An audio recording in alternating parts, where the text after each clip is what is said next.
বাইরে দরজার কাছে ঠক ঠক শব্দটা শুনে অবনী সামন্ত উঠে গিয়ে দরজাটা খোলে। বাইরে অন্ধকারে সেখানে কেউ একটা দাঁড়িয়ে আছে। চাঁদের আলো ছাড়া আর কোনো আলো নেই। এত রাতে ঘুম ভাঙতে কেমন যেন একটু অস্বস্তি হচ্ছিল অবনী সামন্তর। তার ঘুমটা বেশ ভালো হচ্ছিল, তার মধ্যে এমন সত্য। অবনী সামন্ত ওইসব ভাবতে ভাবতে প্রশ্নটা করে উঠল, কে? বাইরে থেকে কিন্তু কোনো কথা ভেসে এলো না, অথচ আবার দরজার ওপর সেই ঠক ঠক শব্দ।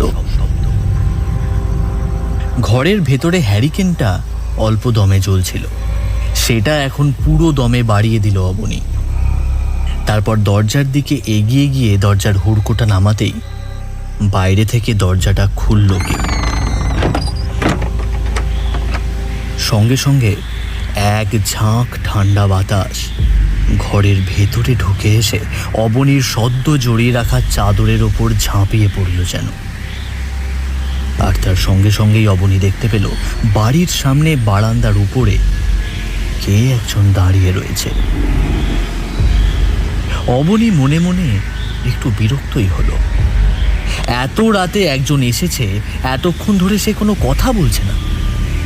ডাক্তারবাবু, ও ডাক্তারবাবু, বড় বিপদে পড়ে আপনার কাছে এসেছি। আপনার ঘুম ভাঙানোর জন্য। সেই সব আর বলতে হবে না, আপনার প্রয়োজনটা কি সেটা বলুন। আর এত রাতে আপনি একজন মেয়ে মানুষ হয়ে একাই এসেছেন কেন? আপনার সঙ্গে কি কোনো পুরুষ মানুষ নেই নাকি? না ডাক্তারবাবু, আমি তো একাই থাকি। যদি ভেতরে ঢোকার অনুমতি দেন তাহলে ভেতরে বসে সমস্ত কথা না হয়। বিরক্তিটা চরম হয়ে উঠেছিল প্রথমে, কিন্তু এখন সেটা নেমে এলো। সত্যিই প্রয়োজন পড়েছে বলেই নিশ্চয়ই কেউ এত রাতে তার কাছে ছুটে এসেছে।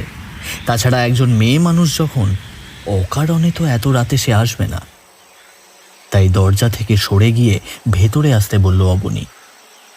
টেবিলের ওপর জ্বলতে থাকা হ্যারিকেনটা আর একটু বাড়িয়ে দিয়ে ঘুরে তাকালো। মেয়ে মানুষটার গোটা শরীরে একটা হলদে আর নীল রঙের শাড়ি, মাথার সামনে একটা ঘোমটা বেশ খানিকটা ঝুলছে। মেয়েটা ঘরের ভেতরে ঢুকেই থমকে দাঁড়িয়ে পড়েছে। অবনী নিজের চেয়ারটা মেয়েটার দিকে এগিয়ে দিয়ে বলল,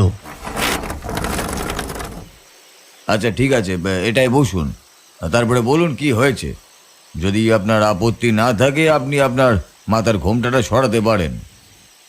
না ডাক্তারবাবু, ঘুমটা সরাতে পারবো না, এই চেয়ারেই বসছি। আসলে কাল রাত থেকে আমার সমস্যাটা শুরু হয়েছে। হঠাৎ হঠাৎ করে শরীরটা বড় ঠান্ডা হয়ে যায়, কিছুতেই ঠিক হয় না। আপনি একবার দেখবেন। অবনী ততক্ষণে বিছানার দিকে এগিয়ে গিয়েছিল। মেয়ে মানুষটাও তার দিকে এগিয়ে আসে। বিছানার সামনের চেয়ারের উপরে বসে তার হাতটা বাড়িয়ে দেয়। আধো অন্ধকারে হাতটা কেমন ফ্যাকাশে মনে হয়। হাতে আবার দুটো কাঁচের চুড়ি, তার সঙ্গে একটা শাখা, একটা পলা। এমনভাবে অবনী কাউকে এই প্রথম হাত দেখল। হাতটা দেখে তার একটু কেমন মনে হলো। তখন ডাক্তারের অন্য কিছু খেয়াল নেই। মেয়ে মানুষটা তখনও কথা বলে চলেছে। সারাটা দিন কিছু খেতেই পারিনি ডাক্তারবাবু, ঘুমাতে পর্যন্ত পারিনি। খালি শরীর গুলিয়ে ওঠে, মনে হয় এক্ষুনি বুঝি বমি হবে, কিন্তু কিছুই হয় না। চিন্তা করবেন না, আপনি বসুন, আমি দেখছি। প্রথমে নাড়ি দেখা প্রয়োজন, তাছাড়া ঠান্ডা শরীর কিভাবে হচ্ছে সেটাও তো জানতে হবে নাকি। অন্যমনস্কভাবে সামনে বাড়িয়ে রাখা হাতের বুড়ো আঙুলের বেশ খানিকটা নিচে, যেখানে দেখা দরকার সেখানে আঙুল রাখে অবনী। সত্যি মেয়েটার হাতটা বড় ঠান্ডা। এখন তাকে আর মেয়ে মানুষ বলা চলে না, বিবাহিত ব্রাহ্ম এক মহিলা, তাকে স্ত্রীলোক বলতে হয়। মনে মনে কথাটা ভাবল। তারপর হাতের কাজটা খানিকক্ষণ চেপে রেখে অবনী একটা অবাস্তব কাণ্ড লক্ষ্য করল। বড়ই আশ্চর্য তো, হাতে তো ঠিক জায়গাতেই দেখছি, তাহলে আপনার নাড়ি খুঁজে পাচ্ছি না কেন? কি করে বলবো বলুন, আমিও তো কিছু বুঝতে পারছি না। এই কাল থেকেই এমনটা হচ্ছে। অবনী হ্যারিকেনটা বাড়িয়ে দিল, হাতটা ভালো করে নিজের দিকে টেনে নিয়ে দেখল কেমন যেন ফ্যাকাশে আর খসখসে হাতটা। এমনটা হতেই পারে, নিশ্চয়ই কোনো চামড়ার রোগ হয়েছে। তবে চামড়ার কোনো রোগে শরীর ঠান্ডা হয়ে যায় বলে অবনী শোনেনি, কিন্তু তার হাত দেখে মনে হচ্ছে চামড়ার রোগও আছে। আবার নতুন করে নাড়ি দেখার চেষ্টা করে অবনী, কিন্তু না, নাড়ি নেই। নারীর সামান্য স্পন্দনটুকুও হাত দেখে বোঝা যাচ্ছে না। অবনী কেমন যেন ঘামতে শুরু করে, তার কপালে বিন্দু বিন্দু ঘাম দেখা যায়। মহিলার যতই শরীর অসুস্থ হোক না কেন, নাড়ি তো একটু হলেও বোঝা যাবে, অথচ তার হাত ধরে নাড়ি দেখা যাচ্ছে না। আগেকার দিনের ডাক্তার কবিরাজরা পর্যন্ত নাড়ি পরীক্ষা করত। আরও অনেক উপায় আছে, শহরের দিকে হলে না হয় পরীক্ষা করার জন্য অন্য কোনো উপায় পাওয়া যেত, কিন্তু এখানে তো এছাড়া আর কোনো উপায় নেই। অবনী ঘেমে গিয়ে স্নান করে ওঠে এক সময়, কাঁপা কাঁপা গলায় বলে, বড়ই আশ্চর্য ব্যাপার, আপনার নাড়ি খুঁজেই পাচ্ছি না, আর শরীরটা অস্বাভাবিক রকম ঠান্ডা। আপনি... একটা কথা বলতে গিয়ে অবনী চুপ করে যায়। তার মাথায় যেটা এসেছে সেটা অস্বাভাবিক। এই তো সেই লোকটা তার সামনে চেয়ারের উপরে বসে রয়েছে, তাহলে এমনটা হয় কি করে?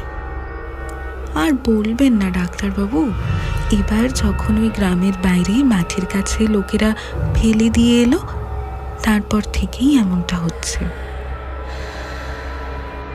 কিন্তু আপনাকে গ্রামের লোকেরা ওইখানে ফেলে দিয়ে আসতেই যাবেই বা কেন?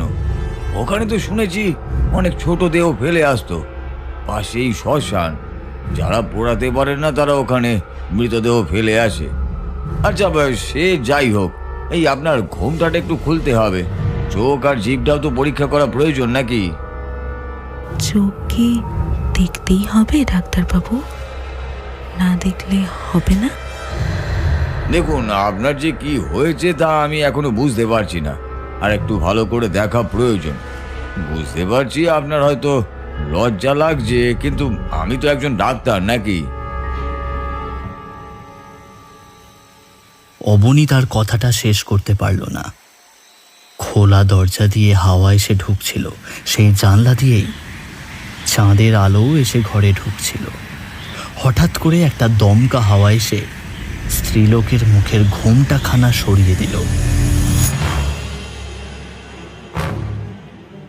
এটা কি দেখছে সে চোখের সামনে? চোখের সামনে অবনী দেখতে পেল তার সামনে যে বসে রয়েছে তার মাথাটা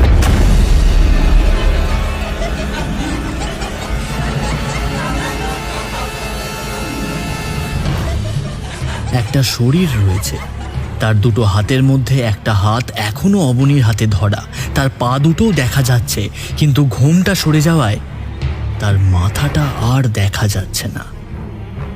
ঘাড়ের উপরে মাথাটা যেন কেউ লাগাতে ভুলে গেছে। অবনী ভয়ে কাঁপতে শুরু করেছিল।